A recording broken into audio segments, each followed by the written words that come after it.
Noong 1982, ang reformang spring wind ay hindi humihip sa maliit na bayang ito sa Hilaga. Para sa maraming tao, ang taglamig ay nangangahulugang kagutuman. Ito ay isang bagay na mas malaki kaysa sa langit upang punan ang iyong tiyan.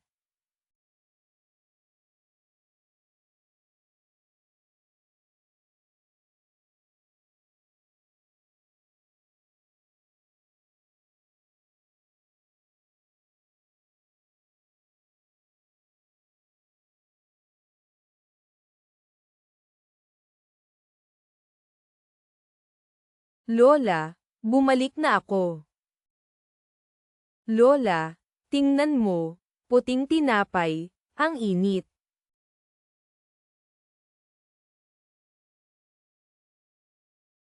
Dahan-dahan lang kumain, huwag mabulunan. Ang sarap talaga.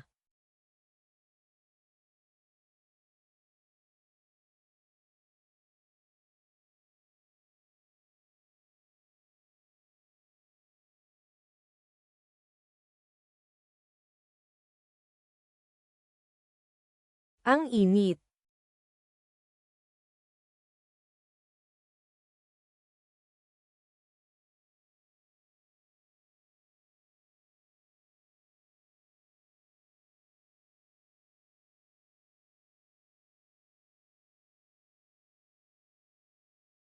Uy, hindi ba ito Little Stone? Sinong hinihintay mong makakain? Pangalawang kapatid ni Wang, ako, nadaanan ko lang. Dumaan. Hindi ako kamukha. Balita ko kumakain ka ng puting tinapay araw-araw. Hindi. Sino nagsabi niyan? Hindi ko ginawa. How dare you talk back? Sabihin, saan mo nakuha ang pera? Ninakaw mo ba o ninakaw mo? Umalis ka. Huwag mo akong hawakan. Kung masyado kang matigas ang ulo, subukang muli. Ibigay mo sa akin ang mga bagay na nasa iyong mga bisig. Tumigil ka. Sino sa tingin mo ako, Master Chen? Ano? Gagawin mo rin ito. Ano ang kakayahan ng pang-aapi ng kalahating gulang na bata? Ninakaw niya ang steamed buns sa kantin mo. Tinuturuan ko siya ng leksyon para sa iyo. Hoy, Master Chen, masakit. Hindi pagkakaunawaan, Master Chen, lahat ng ito ay hindi pagkakaunawaan. Pinaglalaroan ko siya. Magwala. Oo, pupunta ako. Pupunta na ako agad. Kunin mo, huwag mong kunin sa bintana sa hinaharap. Punta ka sa back office ng alas 6 ng umaga para hanapin ako. May trabaho ako sa'yo. Magtrabaho, magpalit ng steamed buns, maintindihan? Oo.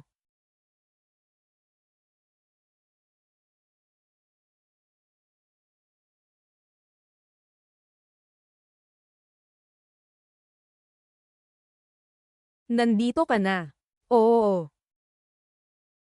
Pumasok ka.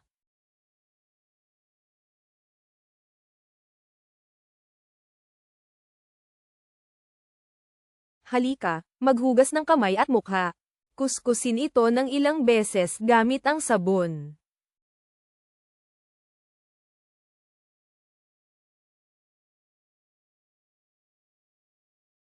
Linisin ang sahig. May table doon. Maliang, hugasan mo itong pinggan ng 3 beses. Walang putik. Hoy, Laoli, tingnan mo si Master Chen. Saan ka nakakuha ng ganyang maliit na unggoy? Tingnan mo kung ano ang magagawa ng payat na iyon. Kakaiba ang ugali ni Old Chen, ang lakas ng loob mong magsalita ng sobra. Hoy, yang bata, wag mo nang hugasan. Halika at dalhin mo ang pansit para sa akin. Ako, hiniling ni Master Chen na maghugas ng pinggan. Halika kung ano ka. Naiintindihan mo ba ang mga patakaran? Ano yon? Biro ko, hugasan mo ito. Master Chen, abala ka. Kunin mo. Ito ang bayad mo ngayon. Halika bukas. Meron pa.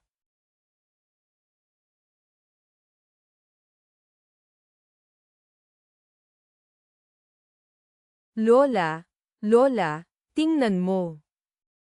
Nakahanap ako ng trabaho. Binigyan ako ni Master Chen ng talumpati. Araw-araw akong kakain ng steamed bread. Lola, subukan mo. Ang sarap. Napakabango nito. Maaari akong kumita ng pera at bumuhay ng aking pamilya.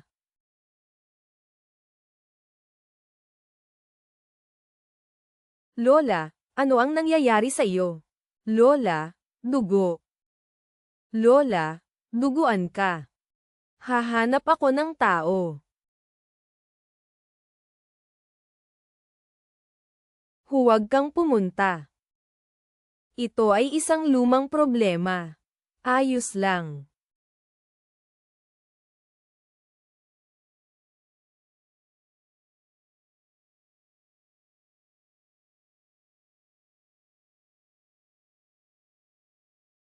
Tignan mo yang batang yan. Para siyang hairpin ngayon. Siya ay namamatay. Maliit na bato. Maaari mong piliin ang bungkos ng mga plum sa likod bahay. Bibigyan kita ng bonus.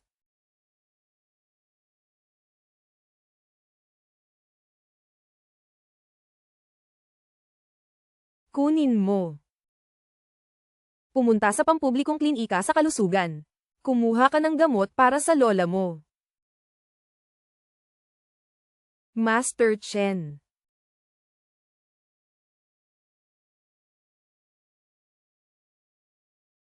Dr. Lee, Dr. Lee. Mangyaring iligtas ang aking lola. Anak, huwag kang mag-alala.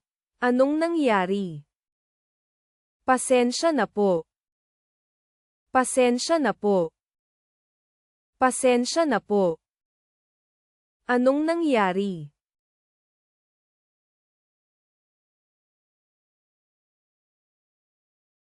Anak, sasabihin ko sa iyo ang totoo. Ang mga halamang gamot na ito, maaari lamang pansamantalang mapawi. Ito ay isang pamantayan. Kumuha ng pelikula. At uminom ng gamot. Ito ay hindi bababa sa 20 o 30 yuan. Munting bato, nakauwi ka na ba? Buksan ang pinto. Sino ito?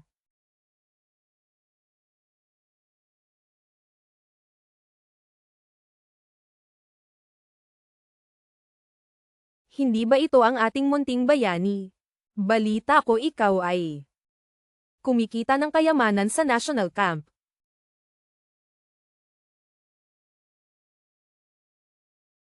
Ikaw, anong gusto mo? Bata. Huwag ka kasing walang hiya. Bigyan mo ako ng pera. Wala akong pera. Nabili ko na lahat ng pera ko para sa lola ko. Binili. Mukhang may pera ka talaga. Huwag magsalita ng kalokohan. Nakita naming kumuha ka ng pera kay Chen Shui. Ibigay mo sa akin. Kung hindi, ang iyong bahay, at ang matandang lola mo, magkakaproblema.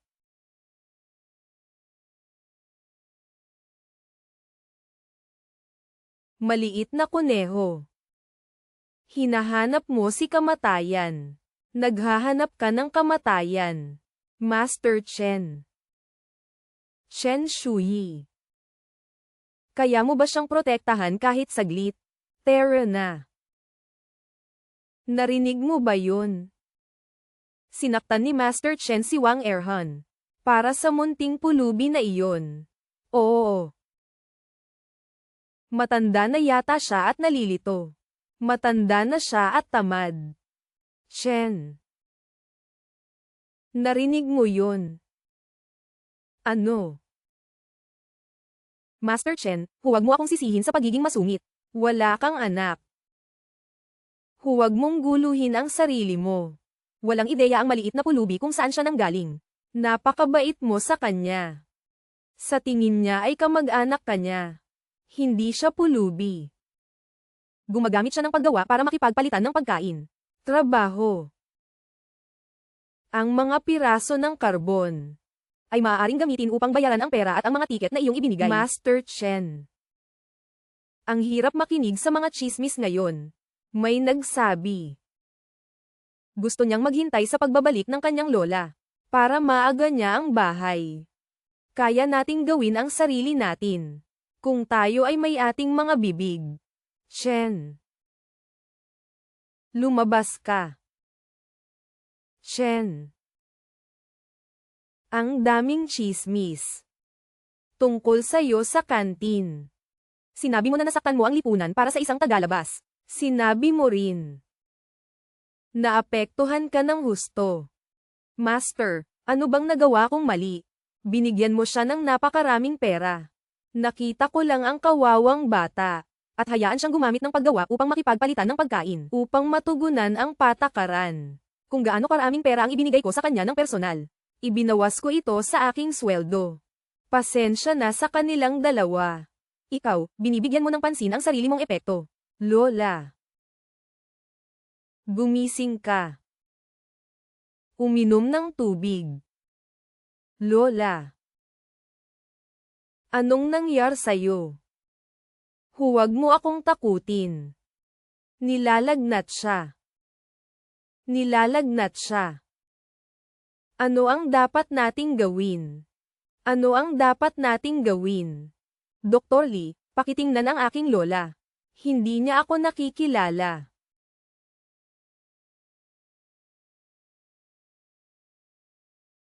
Ito ay pneumonia. Bibigyan ko siya ng karayom para mabawasan ang lagnat. Babaan muna natin ang temperatura. Dr. Lee, kumusta na? Tama bang tapusin ang karayom?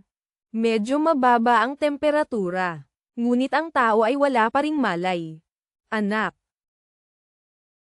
Kailangan mong maging handa. Hinala ko. Ito ay pulmonya. Pulmonya. Imposible. Hindi ba't hindi gumagaling ang sakit na ito? Hindi ito ganap na gumaling. Kailangan nating gumamit ng mabuting gamot upang sanayin ang mga kilay. Wala kaming construction company.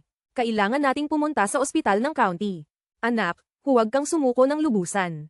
Ito ay isang ekstrang paso na sheet na iniwan ko. Napakahalaga nito. Kain ka muna. Samantalahin ang 2 araw na ito. Para makaisip ng paraan. Hindi. Hindi ako papayag na mamatay si Lola ng ganito. Hindi kailanman. Stone, bakit hindi ka pumunta sa kantin? Medyo nag-aalala ako. Halika at tingnan. Anong ginagawa mo? Master Chen. Ano bang problema mo? Bakit mo kinakaladkad ang mesa? Baliw ka ba? May sakit si Lola. Sinabi ni Dr. Lee na ito ay pulmonya. Wala akong pera para pumunta sa ospital ng county. Ibinenta ko ito. Baka makakuha ako ng sapat na pera para sa isang karayom. Kalokohan. Magkano ang maibibenta nitong sirang mesa? Ibinenta mo ang iyong bahay. Gusto ko rin ibenta. Gusto ko rin ibenta.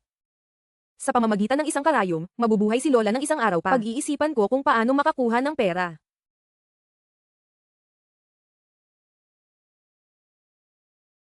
Matandang Chen. Anong ginagawa mo? Dr. Lee. Ito ay 50 gin ng pambansang pagkain. Ibibigay ko lahat ng ipon ko. Sapat na bang palitan ang gamot ng munting batong lola? Ito. Matandang Chen, baliw ka. Ito ang libro ng kabaong na nasave mo habang buhay. Sapat na ba? Para sa maliit na bato. Ang lola na walang kadugo. Sulit ba ito? Ito ay nagkakahalaga ito. Ang buhay ay mas mahalaga kaysa sa anumang bagay.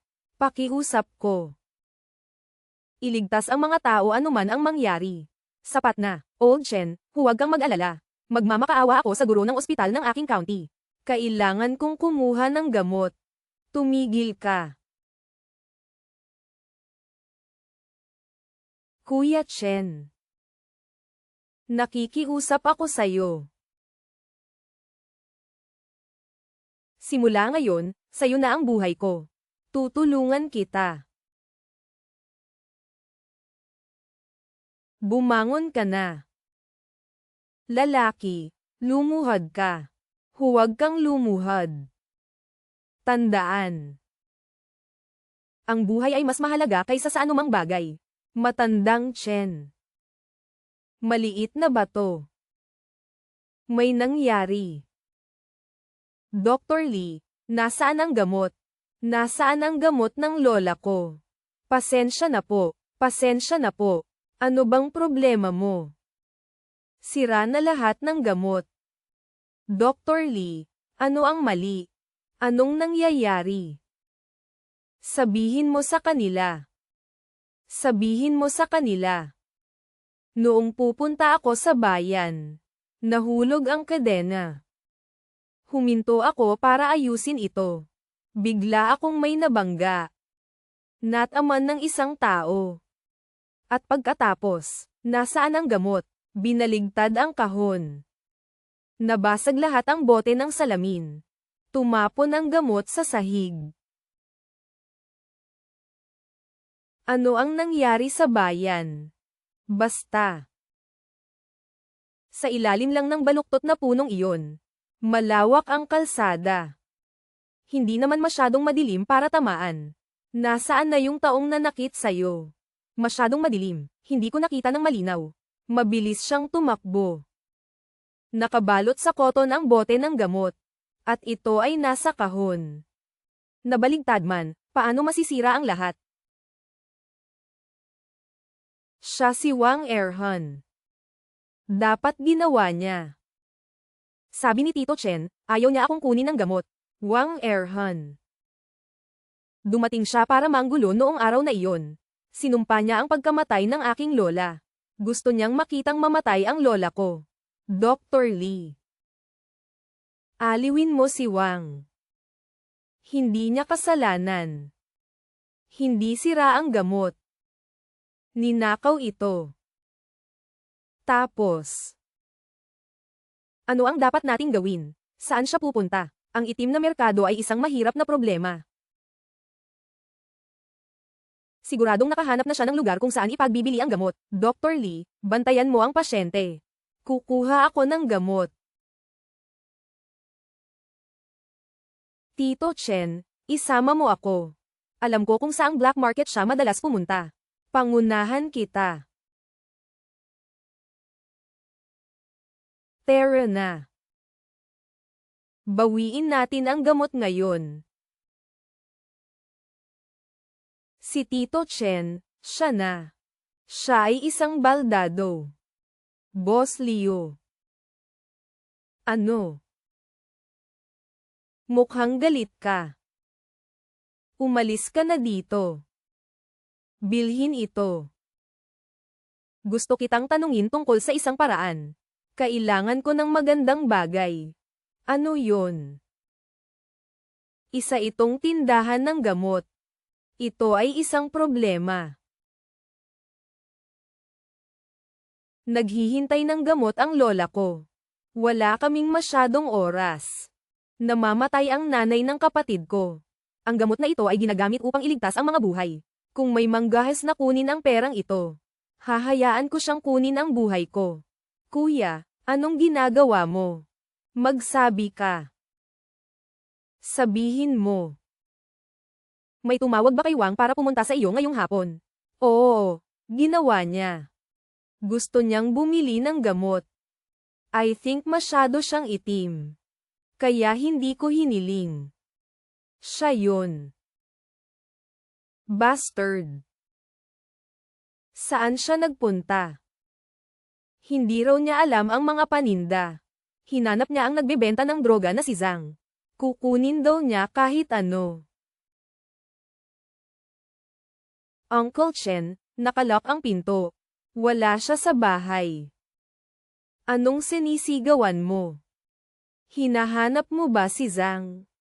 Tumigil ka sa paghahanap, kakaalis niya lang. Sister, pakitanong kung saan siya nagpunta.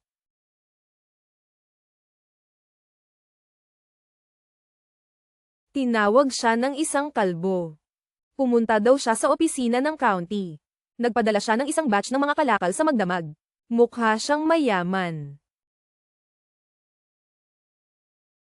Ay, hindi. Kanina pa ako nagpapadala. Hindi ko na ito maibabalik ngayon. Lola ko. Patay na ang lola ko. Tiyo, nakita ko si Wang. Nakita mo siya? Nasaan siya? Sabihin mo sa akin. Huwag kang matakot, bata. Maglaan ng oras. Ano ang nakita mo? Pera ni Zhang. Ang pera para sa gamot. Bigyan mo ako ng marami nito. Huwag kang mahiya. Ang lakas ng loob mong ay blackmail ang pera ng kapatid ko. Ayaw mo nang mabuhay. Wang Erhan. Chen Shuyi. Paano mo nahanap ang lugar na ito? Binabalaan kita na huwag makialam sa aking negosyo. Bigyan mo ako ng gamot. Anong gamot? Hindi ko alam.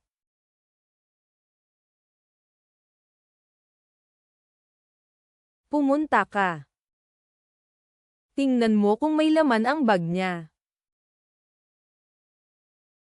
Kuya Chen, pasensya na. Gusto kong kunin mo. Bibigyan kita ng pera. Pag-uusapan natin ito ng pribado. Pagnanakaw ng droga at pang-blackmail sa nagbebenta ng droga. At ang pagkidnap. Hindi ito isang hindi pagkakaunawaan. Bumangon ka at sumama ka sa akin. Saan ka pupunta? Ang istasyon ng pulis.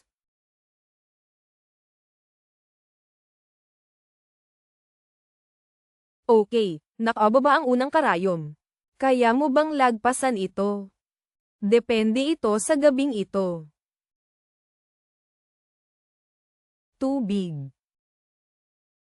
Shito, gumising ka. Lola, gising ka na. Sa wakas gising ka na. Tiyo Chen, gising na si Lola.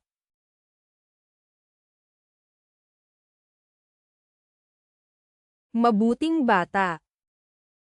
Salamat, Master Chen. Master Chen. Ang batang ito. Ako. Ipinagkatiwala ko ito sa iyo. Maaari kang maging ama ni Shito. Kuya Chen. Iniligtas mo ang lola ko. Kayo ang aking biological parents. Payag akong maging anak mo. Aalagaan kita. Pwede kitang maging ama. Ngunit mula ngayon, ako ang magiging master mo.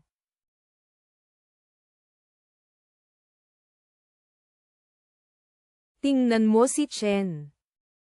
Baliw siya. Hindi siya pagod para maghiwa ng karne at buto. Siya ay dumating upang pigilan kami sa paggawa ng maruming gawain. Hindi pa siya pagod para magdala ng harina sa kusina. Siya ay namamatay. Ang lahat ng ito ay dahil sa batang iyon. Ang gastos ng kanyang lola sa pagpapagamot, ang kanyang matrikula. Balita ko wala na ang pamilya ni Chen.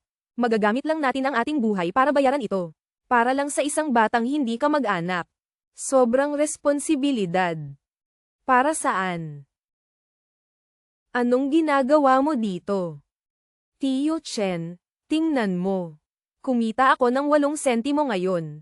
Darating ako araw-araw. Matutulungan kita. Tingnan mo ito. Ang iyong misyon ay mag-aral. Papasok ka na sa kolehiyo. Hindi mo pupulutin ang mga basurang ito. Hindi pa ako patay. Hindi mo na-turn para kumita ng pera. Naririnig mo ba ako?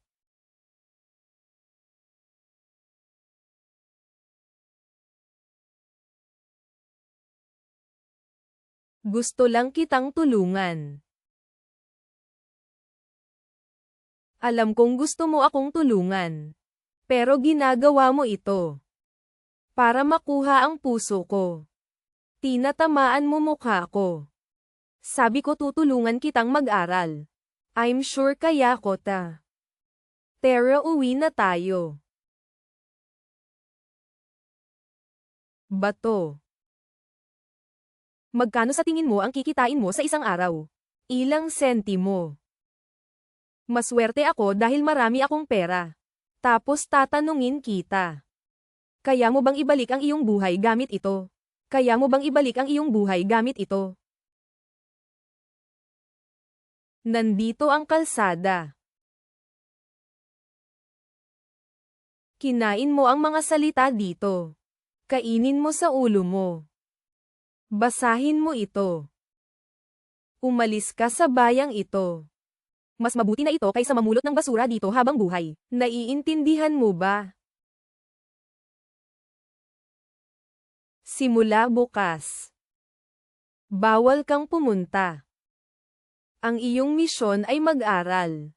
Ako na ang bahala. Chen. Maraming usapin sa pamilya. Ilang beses na kitang inaabangan. Guro, ang matandang lalaki sa bahay ay may sakit. Kailangan kong bumalik para pakainin ang gamot sa oras. Naiintindihan ko ang hirap. Pero may sariling rules ang kantin. Kita mo naman, lagi kang nagmamadali. Hindi maganda ang epekto nito sa iyo. Ang mga subsidyo ng karbon ngayong buwan. Sa tingin ko. Nagsimula na naman si Direk Wang. Malinaw niyang binubuli si Master Chen. Oo. Sino ang hindi nakakaalam na si Master Chen ang pinakapagod sa pabrika? Gusto niyang lunukin ang maliit na subsidy na iyon. Kasama. Patawarin mo ako. Sino si Master Chen Shuyi? Ako ang direktor dito. Kasama, may sasabihin ka ba sa kanya? Kami ang impormante. Kami ang impormante. Ang kahon ng opinyon ng aming departamento ng propaganda. Nakatanggap ng liham ng papuri. Tungkol sa pagsulong ni Master Chen Shuyi sa mundo. Sa liham, hindi lamang nagsusumikap si Master Chen. Ngunit tumutulong din sa mga matatanda sa ampunan. Mag-ampon ng mga ulila. Ito ang bagong panahon ng kulob. Ito. Si Master Chen ang role model ng kantin namin.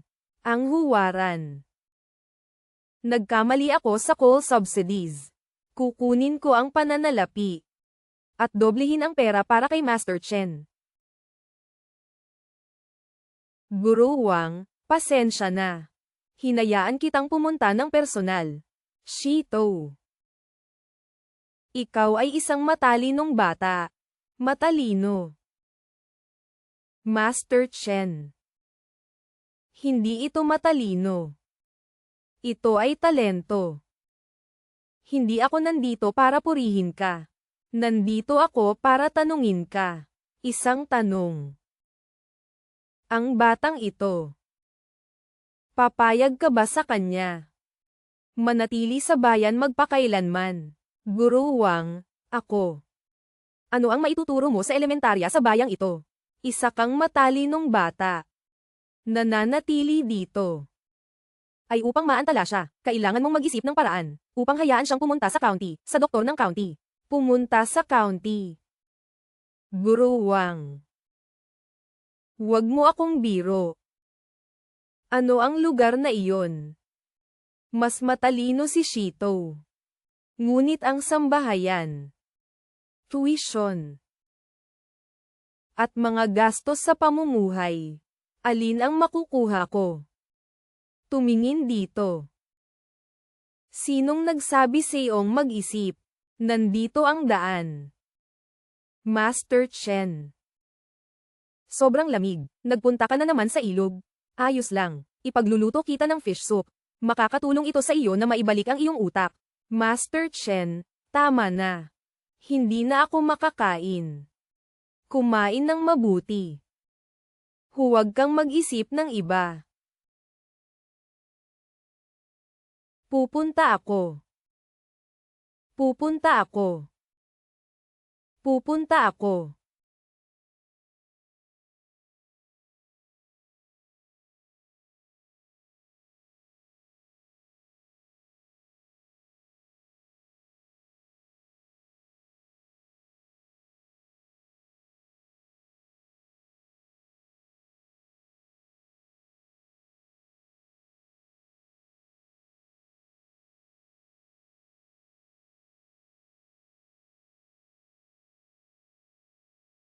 Paano naging ang pagsusulit? Master Chen. Ako.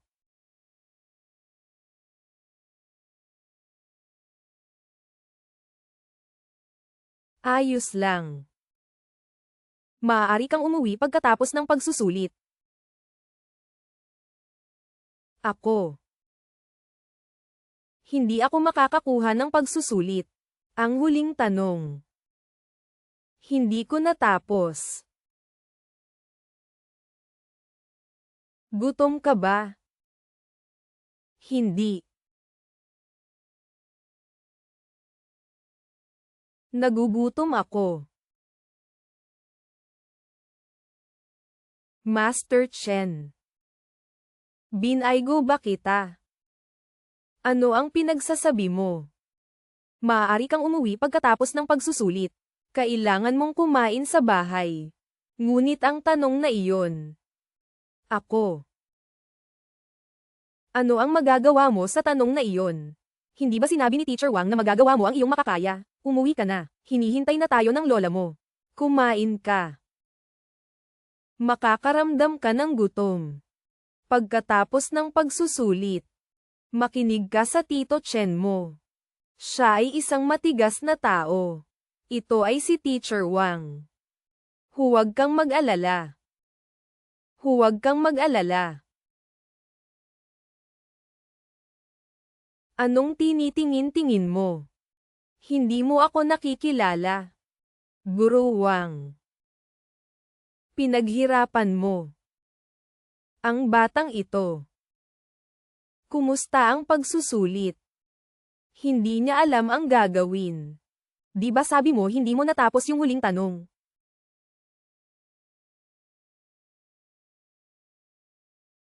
Pagkatapos ay sabihin mo sa akin. Anong nangyayari? Nakikita mo sa iyong sarili. Unang lugar. Espesyal na pagsusulit. Una sa buong county. Hindi natapos ng batang iyon ang dagdag na tanong. Hindi siya nakapasok sa final score. Tito Chen. Nakuha ko na. Nakuha ko na. Mabuti. Mabuting bata. Magandang trabaho. Gawin. Congratulations, lumabas ang iyong Shito. Una sa buong county. Ang aming maliit na lugar ay lumilipad tulad ng isang gintong phoenix. Sinabi ko sa iyo na Shito ay isang bituin sa panitikan. Bilisan mo, lagyan mo ng paputok. Pagdating mo sa county. Hindi ito tulad ng bahay. Kapag malamig, kailangan mong magbihis. Naintindihan mo? Naiintindihan ko, Lola. Itago ang pera. Huwag mawala ito. Gastos sa buhay mo yan. Mag-ipon ng pera. Tio Chen, pagbalik ko sa bakasyon, gagamitin ko ang pera para ibili kayo ni Lola ng bagong damit. Okay. Chen Shouyi, nandito ba si Chen Shouyi? Nasa akin ang iyong gawang bahay na telegrama. Uncle Chen, anong meron? Sino ang nagpadala nito? Nanay. Nakabalik na ako. Nakabalik na ako. Ilang dekada na ang nakalipas. Bakit sa ganitong oras? Uncle Chen, paano ang school ko? Pumunta ka. Ako ang nagpalaki sa'yo. Kasama ni Shito ako at mga kapitbahay. Maaari kang pumunta. Pero Shito. Tio Chen, bilisan mo na. 15 na ako. Kaya kung pumasok sa school mag-isa. Maaari akong pumunta sa county. Ilagay ang pera sa bag na ito. Huwag maging pabaya. Ito ang mapa. May nagtanong ako. Pumunta sa silangan mula sa istasyon ng bus. Dumaan sa 3 kalye. Kapag nakita mo ang department store, lumiko sa kaliwa. Bibigyan kita ng sign. Hindi pwedeng mawala sa'yo. Pumunta sa paaralan. Pumunta sa post office at kumuha ng telegrama. 2 salita lang. Nakahinga ako ng maluwag. Sabihin sa iyong pamilya kung wala kang sapat na pera. Huwag mong hawakan. Huwag magpagutom sa labas. Narinig mo ba yun? Oo. Sabihin sa kanila na ligtas ka pagdating mo. Tito Chen. Ingat ka. Sumakay ka na sa kotse.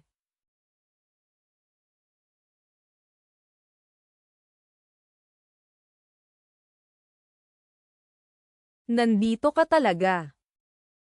Akala ko nakalimutan mo na ang ina. Ayaw mong sumama ng matagal. Sinasabi ko sa iyo, ang pera na ibinayad ko para sa ospital. Ikaw bilang anak, kailangan mong magbayad ng kalahati.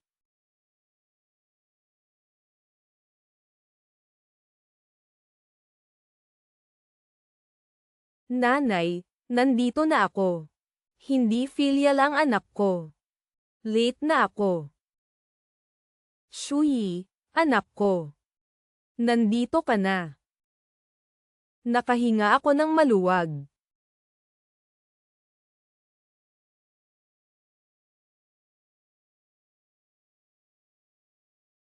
Kuya, kakaalis lang ni Mama. Wala na siya. Kailangan mong kalkulahin ang kwenta. Ito ang gastusin sa pamumuhay ni nanay sa nakalipas na 10 taon. Tatandaan ko silang lahat. Ikaw bilang anak, kailangan mong magbayad ng kalahati. 300 yuan. Ano ang mali sa 300 yuan? Sobra ka na. Pinalaki ka ni nanay sa loob ng maraming taon. Kainin ang aming pagkain, inumin ang aming pagkain. Ngayon ay magbabayad ka para dito. Sinasabi ko sa iyo, Chen Shuyi. Hindi mo ito babayaran. Patay kang tao. Sinasabi ko sa iyo, Chen Shuyi. Kung hindi ka magbabayad ngayon, huwag mong isipin na umalis sa pintong ito. Kapatid, malinaw ang kalkulasyon mo. Kakaalis niya lang. Parang anak. Sobra na yan. Ito ay isang utang.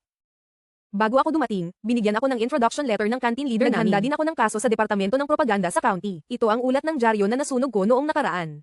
Sabi ko sa unit. Upang pumunta sa lungsod ng probinsya upang ipadala ang matanda sa huling lungsod. Hindi hihigit sa 3 araw. Kung hindi ako babalik sa loob ng 3 araw, may ipapadala sila sa provincial city. Para bisitahin ako ayon sa introduction letter. Sabi ko sa kanila. Nakatira ako sa bahay ng aking inaalagaan. Umalis ka na dito. Huwag mo na akong makitang muli. Hindi ko gagawin. Hindi ko gagawin.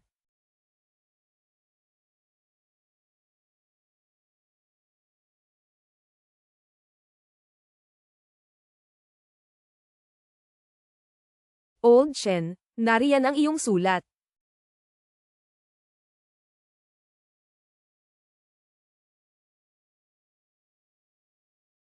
Tito Chen. Natutuwa akong makita ka. Nakarating na ako sa school. Huwag mag-alala, maayos ang lahat. Mula sa istasyon ng bus hanggang sa paaralan. Ang mapang iginuhit mo ay eksaktong pareho. Hindi naman ako nagkamali.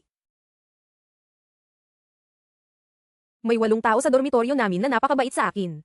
Masarap din ang pagkain sa kantin. It's braised pork na hindi kasing sarap mo. Napakaraming kaalaman ng mga guro. Minsan hindi ko maintindihan ang sinasabi nila. Tito Chen. Mangyaring makatitiyak. Ayos lang ako. Dapat alagaan mo rin ang sarili mo. Huwag masyadong pagod. Mag-aaral akong mabuti. Babalik ako para makita kayo ni Lola. Bato. Natanggap ko ang sulat. Maayos ang lahat sa bahay. Huwag kang mag-alala. Ang lamig. Kailangan mong isuot ang cotton na damit na ipinadala mo sa oras. Huwag mag-freeze. Kung wala kang sapat na pera, sumulat muli sa akin. Huwag mag-ipon ng pera. Ang iyong kalusugan ay ang iyong pera.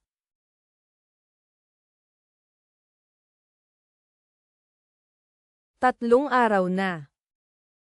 Bakit hindi ka pa dumarating? Lola, huwag kang mag-alala. Mabagal na dumarating ang paunawa. Bawal magmadali. Napakaganda ng pagkakagawa ng ating bato. Siguradong okay lang. Old Chen, bato ang unang pag-asa para makapasok tayo sa kolehiyo. Ito ang ginawa ko. Heto na. Ang opisyal na liham mula sa Beijing. Sino si Shiyi?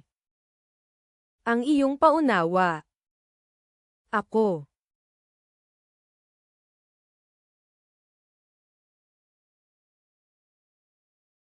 Ako si Like. Ang punong guro ng buong lalawigan. Ng Tsinghua University. Ng Tsinghua University. Ng Tsinghua University. Mabuti. Mabuti. Mayroon kang punong guro para sa ating bayan. Mabuting bata. Ang libingan ng ating mga ninuno ay naninigarilyo.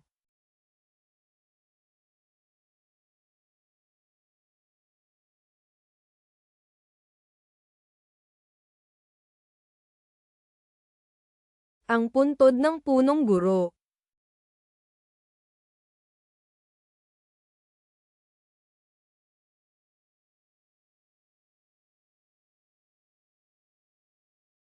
Tingnan mo itong batang ito. Hindi siya umiiyak. Para siyang matanda. Dapat ay isang punong guro ang anak ng pulubi. Nang umalis ang kanyang lola. Hawak niya ang isang malaking snow-crawling baboy sa kanyang kamay. Nakangiti siyang umalis. Stone, anong ginagawa mo? Si Tito Chen, umalis na si Lola. Mula ngayon. Ikaw lang ang pamilya ko sa mundong ito. Mangyaring tanggapin ang aking busog. At hayaan mo akong maging anak mo. Ikaw anak. Pinalaki mo ako, turuan mo ako. Bigyan mo ako ng bahay. Hinding-hindi ko masusuklian ang pabor na ito. Gusto kitang palakihin at bigyan ng anak. Gusto kitang tawaging tatay. Na may malinaw na pag-iisip. Tatay. Mabuti. Mabuti. Mabuting anak. Ang magaling kong anak. Binili ko ito para sa iyo gamit ang isang scholarship. Subukan ito. Marami kang pera na gagastusin sa kolehiyo. Bakit mo ito binili para sa akin? Sayang naman. Kunin mo itong pera. Nag-apply ako ng tuition sa school. Padadalhan kita ng pera kada buwan. Huwag kang magtrabaho ng husto. Hindi na kami nagtatrabaho sa kantin. Hindi. Lalaki ako. Paano ko gagastusin ang pera mo? Huwag kang mag-alala. Mayroon akong mga kamay at paa upang suportahan ang aking sarili. Pinalaki mo ako, pinalaki kita. Magagalit ako kung itulak mo ulit ako. Tatay. Dapat mong alagaan ang iyong sarili. Alam ko. Kailangan mong mag-aral ng mabuti sa labas. Huwag palampasin ang bahay. Dad, hintayin mo ako. 10 taon, hindi hihigit sa 10 taon. Babalik ako at dadalhin kita sa Beijing. Hihintayin kita. Ayokong magkaroon ng magandang buhay. Hanggat ikaw ay ligtas at maayos. Ikaw ay mas mahusay kaysa sa anumang bagay.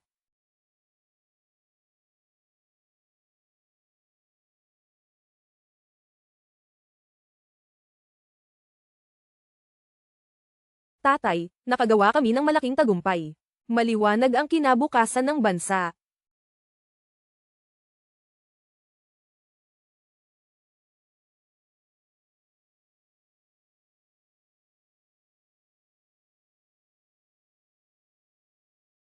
Lee. Nasa iyo ba ang aking sulat ngayon? Mula sa Beijing. Kuya Chen, hindi. 3 buwan na ang nakalipas. May mali ba sa anak mo? Hindi. Masyado siguro siyang abala sa trabaho. Nasa malaking problema ang bansa.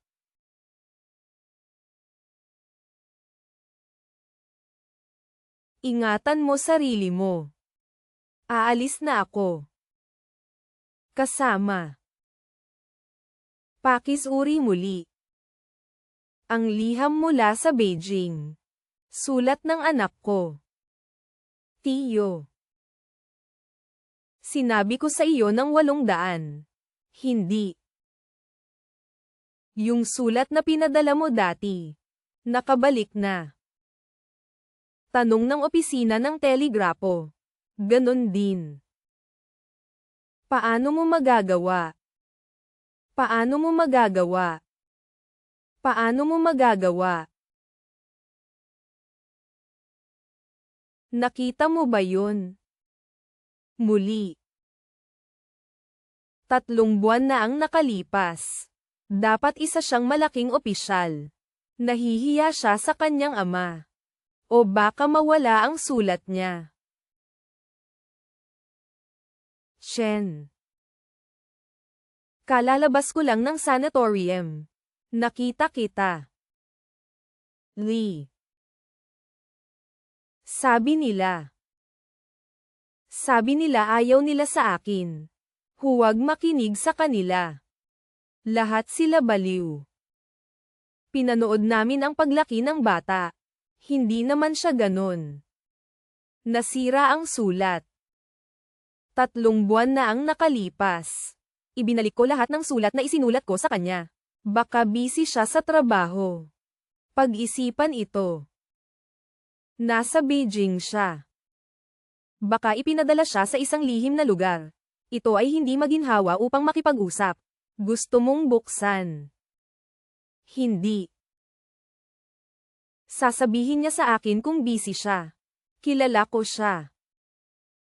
Dapat may nangyari. Huwag masyadong mag-isip. Ano kayang mangyayari? Ayokong maghintay. Gusto kong pumunta ng Beijing. Pupuntahan ko siya. Baliw ka. Malaki ang Beijing. Alam mo kung nasaan siya. Naghihintay ka dito. Pupuntahan ko siya. Pag-iisipan ko. Mababaliw na ako. Makikita ko siya.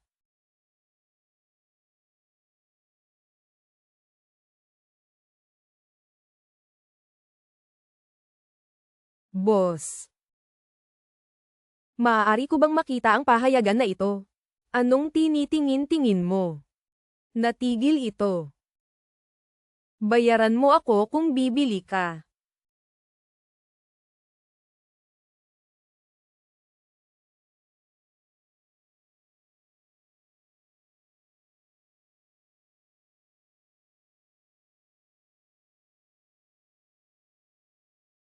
Anong meron sa kanya? Siya ay baliw. Mukha siyang drug addict. Baka na-stimulate siya. Ang magaling kong anak. Magaling siya. Hindi kita mali nakita. Hindi kita mali nakita. Alam ko na. Ang aking anak ay may magandang ginagawa para sa bansa.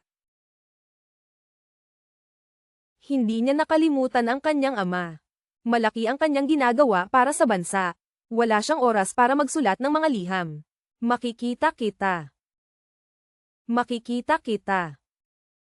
Uuwi ako at hihintayin kita. Babalik ako para makita ka. Tatay. Tatay. Bakit ka nandito?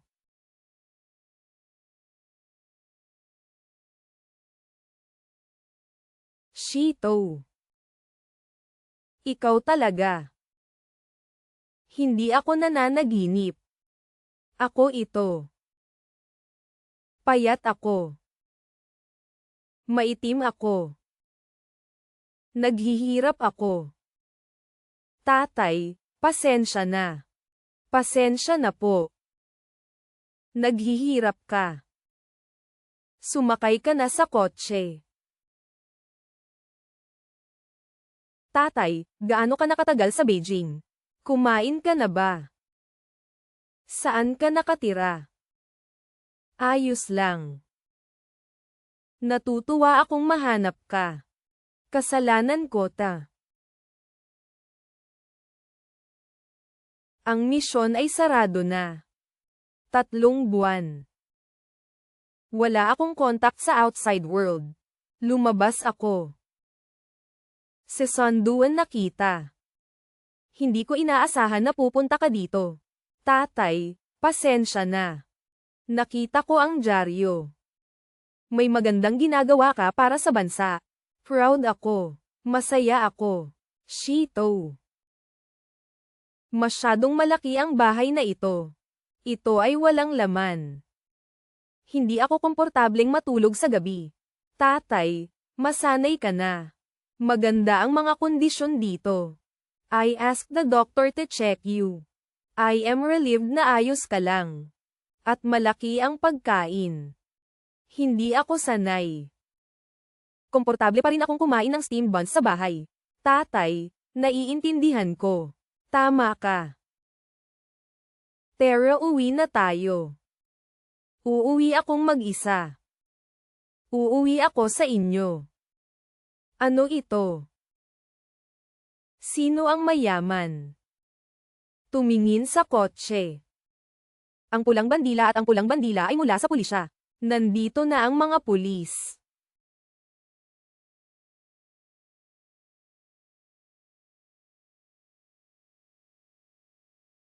Parang pamilyar ang binata.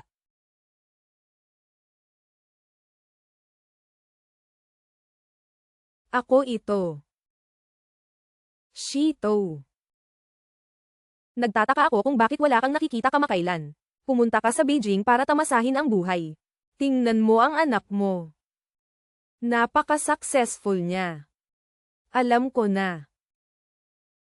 Alam ko na. Si Shito ay isang mabuting bata. Hindi siya katulad ng ilang taong walang kwenta. Shito. Sa wakas nakabalik ka na. Directly, matagal na. Napakalakas mo pa rin. Hello, sa lahat. Hello, sa lahat. Maraming tao ang maaaring mausisa. Para saan ang mga truck na ito? Bakit ako nandito ngayon? Bago ko sagutin ang tanong na ito, gusto kong sabihin sa iyo ang isang kwento mula sa higit sa 10 taon na ang nakakaraan. May isang bata sa bayan. At isang matandang lalaki sa parehong edad. Noong nasa dilim sila. Nagkaroon ng steamed bun master sa bayan. Tinanggap niya sila sa kanyang kabaitan at responsibilidad. Araw-araw niya itong inilalagay sa mesa sa kusina. Napakasaya niya. Naglalagay siya ng 2 steamed bun sa mesa sa kusina araw-araw. Hinubad niya ang dignidad at kinabukasan ng isang gutom na bata.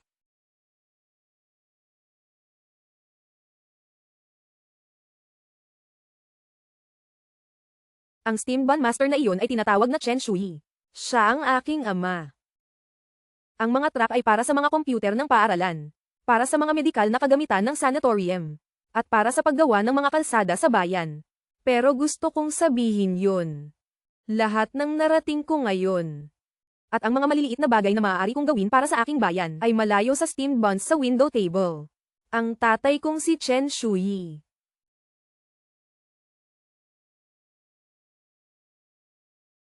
Ama, tumingin ka doon. Ang window table ng kusina. Araw-araw ko itong nilalagyan ng steamed buns.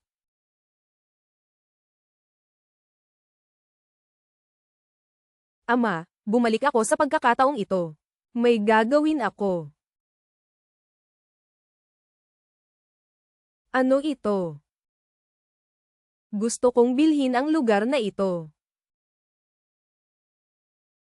Ano ito?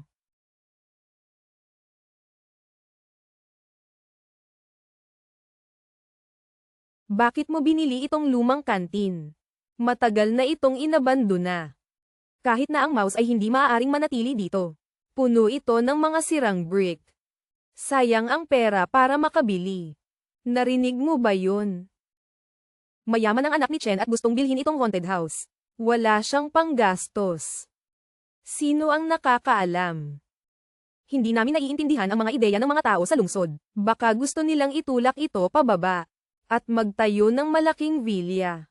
Ama. Gusto kong magtayo. May kantin dito. Hindi. Ito ay isang bagong kusina. Bagong kusina. Para saan yan? Ito ba ang mga bagong bagay sa lungsod? Para ba ito sa mga tao sa ating bayan? Tingnan mo, maglinis tayo dito. Ang harapan ay ang kantin. Ang likod ay ang kusina. Ibibigay ko ito sa mga matatandang nag-iisa. At ang mga bata na wala sa paligid. Libre at garantisadong. Lalo na. Magkakaroon ng mainit na steamed buns. Araw-araw. Gusto kong hayaan ang init. Binigay mo sa akin sa nakaraan. Maipapasa magpakailanman sa bayang ito. Ama. Nandito ka. At binigyan ako ng pag-asa. At isang tahanan. Itong kusina. Ay kailangan para sa lahat. Kailangan namin ng konsultant. At isang master. Ama, babalik ka ba? At gumawa ng isa pang kutsara. Okay. Babalik ako at gagawin kitang kutsara.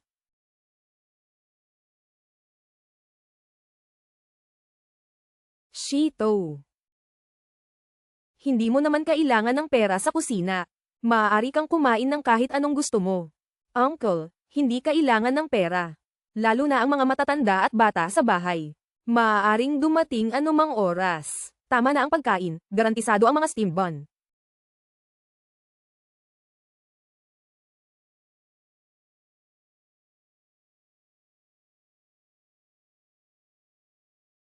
Ito.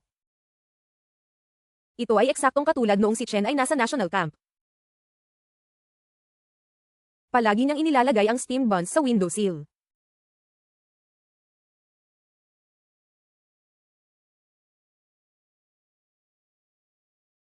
Ha ha ha ha ha ha. Ha ha ha ha ha.